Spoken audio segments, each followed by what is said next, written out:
let's talk about your preparedness plan. This is not a bug-out plan, but a plan for staying in place. You need to get the core necessities and then add to them week by week. It's up to you. No one's going to feed you. No one's going to protect you. Don't rely on the government to come to your aid. You are the one who has to get ready. So get the basic stuff first. Then get the items you would love to have but really can live without. So let me give you some general categories. You're going to need food. You're going to need water. You need shelter. You're going to need heat in your shelter. Some kind of security for your shelter and your preps. You're going to need medical supplies. It's up to you then to prioritize your purchases. So what you're going to need is a gallon of water per day per person. So where are you going to find that water?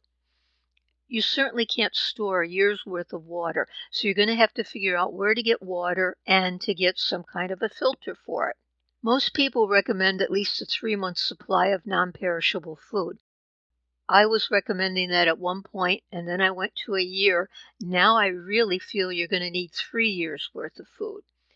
However, I'm only at the 3-month mark, not even ready for the 3-month mark. So I am still trying to get up to the 3-month and then 1-year mark.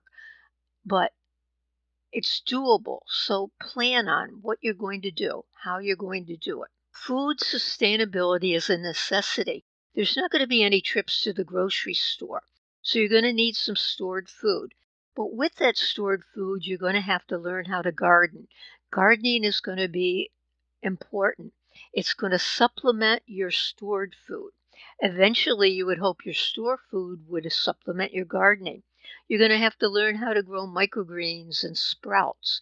Potatoes are supposed to be fairly easy to grow and provide calories. Now, I say to you, potatoes are supposed to be fairly easy to grow. I tried growing some in just a grow bag and didn't have much luck. I only got about a handful out of it. Maybe I didn't thin them right. But potatoes will give you the most calories for your effort, and you can combine potatoes with a lot of things. So when you're trying to get your food sustainability and you're thinking of gardening, are you going to need raised beds? Will you need fertilizer? Are you going to have to get some soil? Are you going to have to get some insect control? Find out where your neighborhood farms are. Maybe there's somebody with chickens, and figure out what you can do to trade, what you can trade with them. Maybe you want to raise your own chickens. Learn to forage. What wild foods are in your area? Dandelions, acorns, pine trees. What do you need to garden? Garden tools, gloves. You got to have seeds. Maybe you need a fence to keep the deer and other predators away. Think about living without electricity. What are you going to need to live without electricity? Let me give you some other things that you might need. Emergency communication, fire extinguishers. In terms of security, what are you going to need? Guns, dogs, barbed wire, cameras, night vision, alarms. Think about what you need and prioritize it. Food and water are more important than night cameras, believe me. I read about one way to secure your house a little bit is to block your driveway with a big heavy vehicle of some kind, and something that's hard for them to move out of the way. However, they can just get out of their vehicle and walk around it. The second way they talked about, and I know I'll never do this, but it's an idea, is to dig ditches along the entire perimeter line of your property, where your property meets the road, and somebody tries to drive in around your driveway. So you dig a ditch with an excavator. And if it's at least 2 feet wide and 2 feet deep, most vehicles aren't going to get across that. But most of us aren't going to do that either. What you really need to do is form partnerships with your neighbors. Learn what your neighbors can do and what you can do. So what else would you need besides the water and the food and security? You might want a battery-powered or a hand-cranked radio, maybe a NOAA weather radio. Flashlight with extra batteries. I've been buying flashlights now that you can charge into USB. You can get these little solar battery chargers. that can charge these extra batteries. You want a first aid kit. You want non-electric tools. You want to look at your medications, your pet food. You might want a little bit of cash, fire extinguishers, hygiene products. Don't forget the toothbrushes and toothpaste, clothing, blankets, barter items. But again, get the necessities first before you think of something like a barter item. Once you look at your basic items, consider what unique needs your family might have, such as pet supplies or supplies for seniors. Remember, self-reliance is your goal. So as you're trying to get your preparedness plan, keep self-reliance in mind. You can also form partnerships with your neighbors. They can grow certain foods, you can grow certain foods. You can trade. What you want to do also is brush up on your skills, learn new skills. Skills such as gardening, herbal medicines, foraging, gun skills, carpentry, sewing, canning, dehydrating, how to save seeds. Saving seeds is not easy. Emergency medical care. So learn about salting, learn about smoking meats.